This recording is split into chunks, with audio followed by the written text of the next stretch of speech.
नमस्कार। Settlement part 2 में आप सबका स्वागत है। सेटलमेंट पार्ट 2 मुझे बनाने की ज़रूरत सिर्फ इसलिए पड़ रही है कि ये सेटलमेंट वीक स्टार्ट हो चुका है। यहाँ पे एक्सपायरी डेट आ चुका है। Last Thursday of the week आने वाला है। आज दिन सोमवार का है। सेटलमेंट में जो भी इन द मनी है या फ्यूचर की बात मैं अगर करूं, लॉन्ग या शॉर्ट, बाय या सेल जो भी करके रखा हुआ है आपने, वहाँ पे सेटलमेंट की रिक्वायरमेंट आ जाती है। सेटलमेंट का रिक्वायरमेंट से कहने का मतलब ये है कि अभी आपकी मार्जिन की रिक्वायरमेंट बहुत तेज़ी के साथ में बढ़ता चला जाएगा पर डे के हिसाब से, और लास्ट डे पर जो भी आपका मार्जिन की रिक्वायरमेंट आएगी वो आ जाता है आपका जो भी लॉट साइज रहेगा और उसको मल्टीप्लाई करना पड़ेगा आपका प्राइस, जिस प्राइस पे भी आपने कॉन्ट्रैक्ट किया है। जिसमें ये मैं आपसे बात कर रहा हूँ फ्यूचर की। फ्यूचर में जो भी कुछ भी आपका लॉट साइज है और जिस प्राइस पे आपने कॉन्ट्रैक्ट किया है, लॉन्ग या शॉर्ट कुछ भी रहेगा, वहाँ पे आपको मार्जिन की रिक्वायरमेंट आ जाएगी।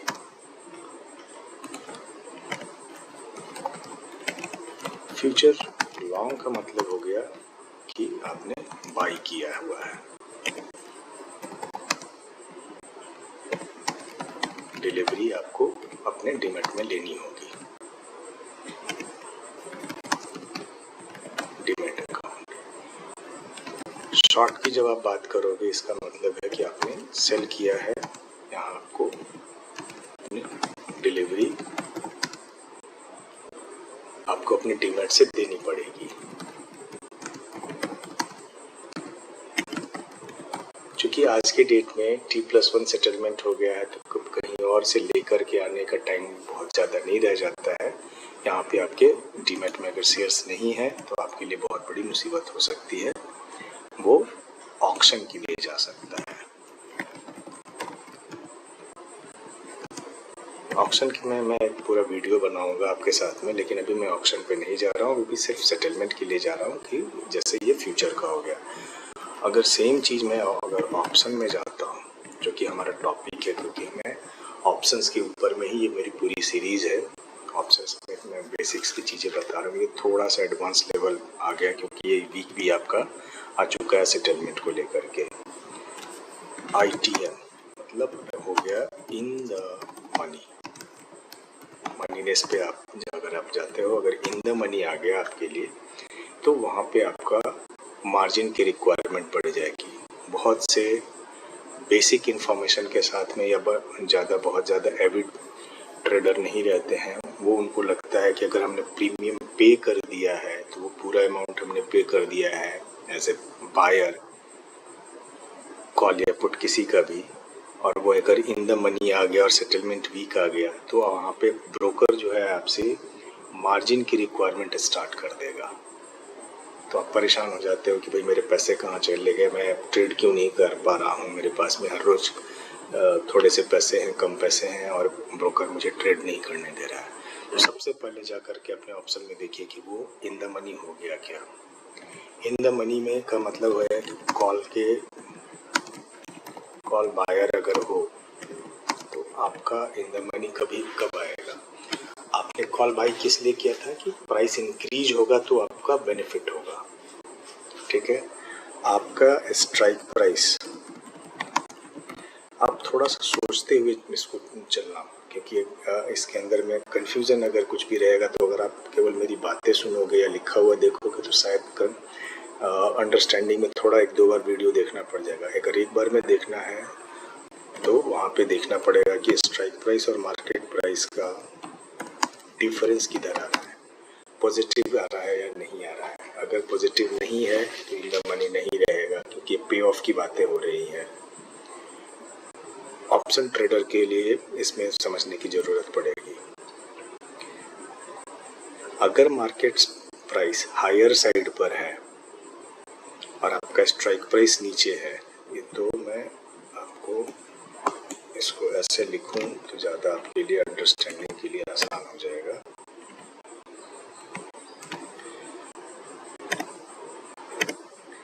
मार्केट प्राइस हायर साइड पे है और स्ट्राइक प्राइस नीचे पर है, ठीक है। मैंने इसको ये कर दिया, मार्केट प्राइस और स्ट्राइक प्राइस का डिफरेंस अगर ये पॉजिटिव आ गया, मतलब स्ट्राइक प्राइस नीचे है और आप समझते हैं आपका प्रॉफिट तो तभी होगा ना जब मार्केट प्राइस हाई साइड पे जाएगा। तो अगर ये पॉजिटिव आ गया, ठीक है, तो आप इन द मनी की पोजीशन पे आ गए। एग्जांपल के पॉजिटिव में मैं इसको हिंदी में वर्ड्स में लिख दे रहा हूँ, फिर उसके बाद मैं उसको न्यूमेरिकल पे भी डालूंगा।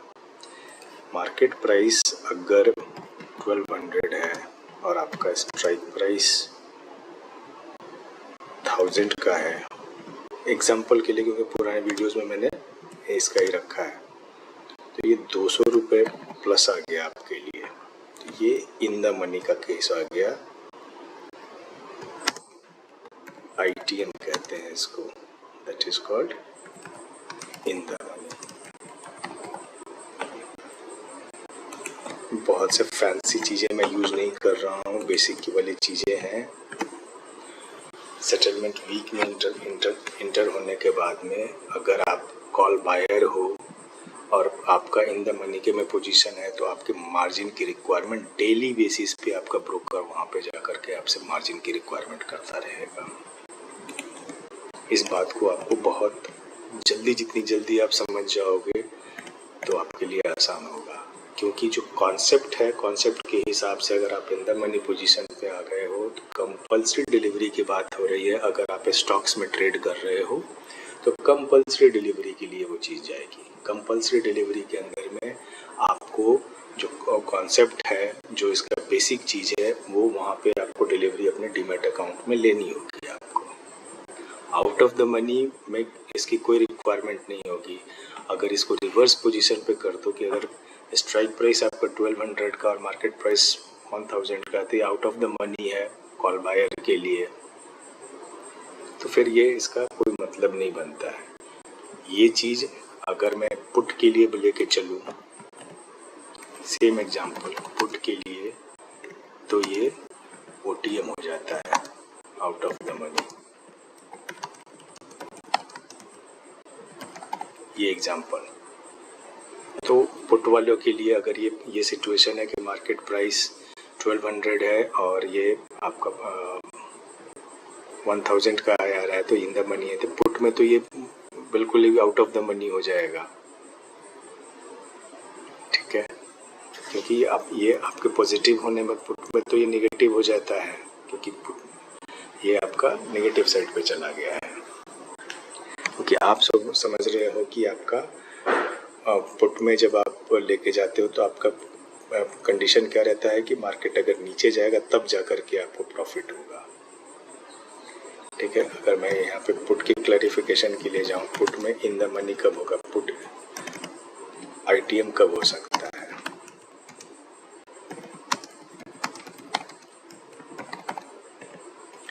जब स्ट्राइक प्राइस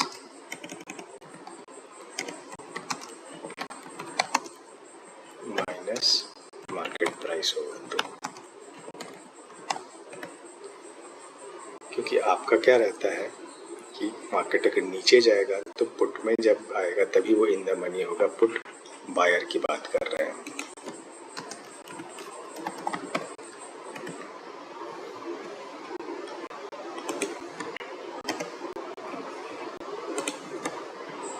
तब ये पॉजिटिव आएगा, तभी जा करके आपके लिए इन द मनी होगा, अदरवाइज ये put out of the money हो जाएगा ऊपर के लिए। और ये कॉल के लिए OTM हो गया।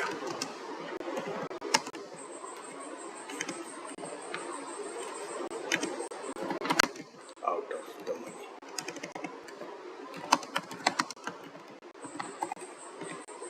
और जहाँ तक मार्जिन की रिक्वायरमेंट है, ATM पर भी, एट द मनी पर भी आपको वो मार्जिन की रिक्वायरमेंट वही आ जाएगी जो इन द मनी के लिए रहता है। तो कभी भी इन द मनी हो सकता है करके, तो एज पर रूल आपके पास में वो मार्जिन की रिक्वायरमेंट आ जाएगा वहाँ पर।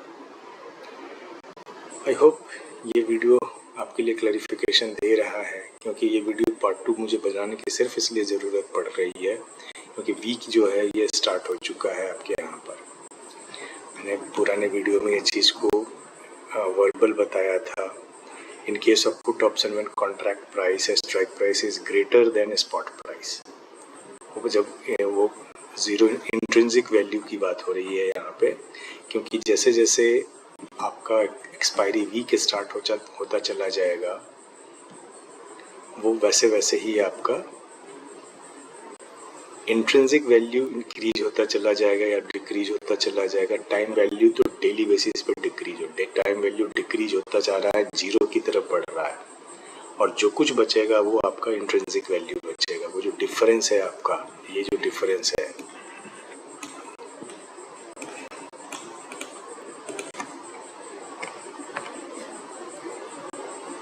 इस डिफरेंस के साथ ही आपके साथ में ये आपका बनता चला जाएगा।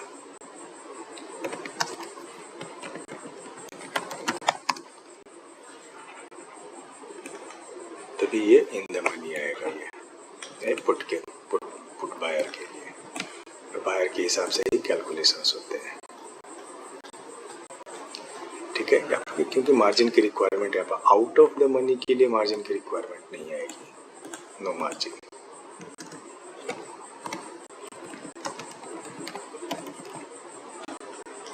आउट ऑफ द मनी के लिए नो मार्जिन।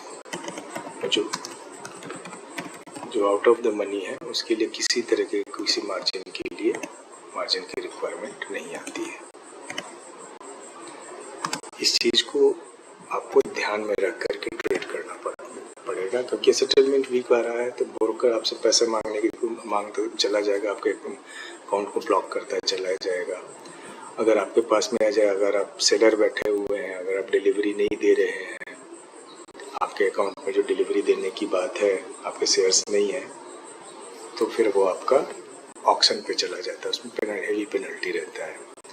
और अगर आपने कॉल बाय करके रखा हुआ है और आपने वो उसकी आपके पास में उतने पैसे नहीं है, तो सबसे पहले तो वो ब्रोकर आपकी पोजीशन काट देगा कि अगर आपके अकाउंट में पैसे नहीं है तो वो रिमाइंडर्स वगैरह भेज करके काट देगा। और अगर आपके पास में कुछ पैसे हैं लेकिन पूरी नहीं है, वो मार्जिन तक आप लास्ट डे तक चले गए हैं, तो फिर वो आपके शेयर्स T+1 पे सेटलमेंट में सेल करके फिर से वो आपका बराबर करके दे देगा करके। तो वहाँ पे प्रॉफिट आने के चांसेस बहुत मिनिमम ही हो जाते हैं।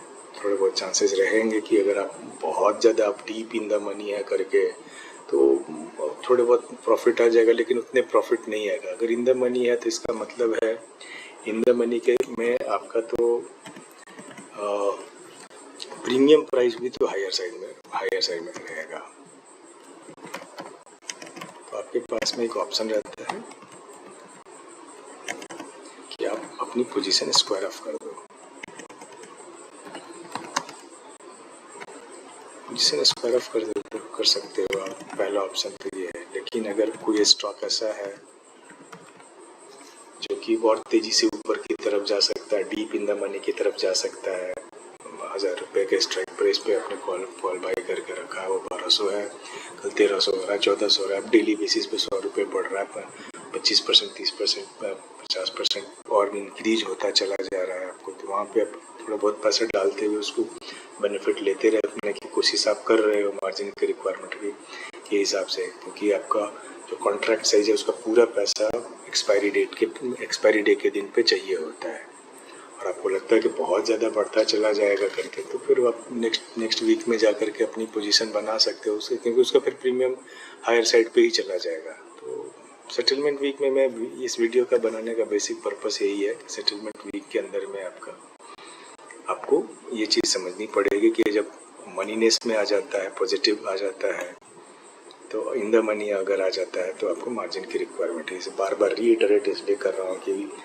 मेरे एक्सपीरियंस के हिसाब से बहुत से क्लाइंट्स को ये बहुत परेशानी होती है, उनका ट्रेडिंग बंद हो जाता है क्योंकि मार्जिन की रिक्वायरमेंट वैसे आ जाती है, तो फिर वो उनके बिल्कुल ही ट्रेडिंग बंद हो जाती है। जो छोटे मोटे प्रॉफिट्स वो लेते रहते थे कि कम पैसे में डाल करके प्रॉफिट लेते रहते थे, उसमें जाएगा और आप आप अगर पुट बायर हो तो आपके लिए तो और भी मुसीबत हो जाती है कि वो ऑक्शन में जाता है।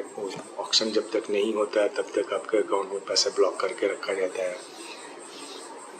अगर आपके ब्रोकर ने पोजीशन स्क्वायर ऑफ कर दिया आपको, तो वो भी आपके लिए कि आप किस रेट पे आपका स्क्वायर ऑफ होगा आपको पता नहीं रहता है। वो स्क्वायर ऑफ हो जाने के बाद ही आपको मालूम पड़ेगा। तो ऑक्शन से बचने के लिए या ब्रोकर के थ्रू पोजीशन कटवाने से पहले आप कोशिश ये कर सकते हो कि पोजीशन अपनी स्क्वायर ऑफ कर दो खुद से ही, और अगले वाले में जाओ, क्योंकि नेक्स्ट वीक पे चले जाओ, क्योंकि वहाँ पे अगर आउट ऑफ द मनी पे जा करके आप ट्रांजैक्शन करके उसका इन द मनी का वेट कर रहे हैं तो आपके लिए बेनिफिशियल होगा। वैसे स्टॉक्स अगर आपने मिल गया, इंडेक्स की बात बिल्कुल भी नहीं कर रहा, मैं बार बार इस चीज़ को बताने की कोशिश कर रहा हूँ कि इंडेक्स में निफ्टी, बैंक निफ्टी, सेंसेक्स, फिन निफ्टी वगैरह में कैश सेटलमेंट होता है, तो इसमें उसकी ज़रूरत नहीं पड़ती है। आपको स्टॉक्स में ही जो last Thursday of the month जाकर के सेटलमेंट होता है, इन बिटवीन ये एक्सपायरी वीक स्टार्ट हो चुका है, वहाँ पे मार्जिन की रिक्वायरमेंट डेली बेसिस पे रहती है। इस जानकारी के साथ में मैं इस वीडियो को समाप्त करता हूँ। धन्यवाद। Thank you.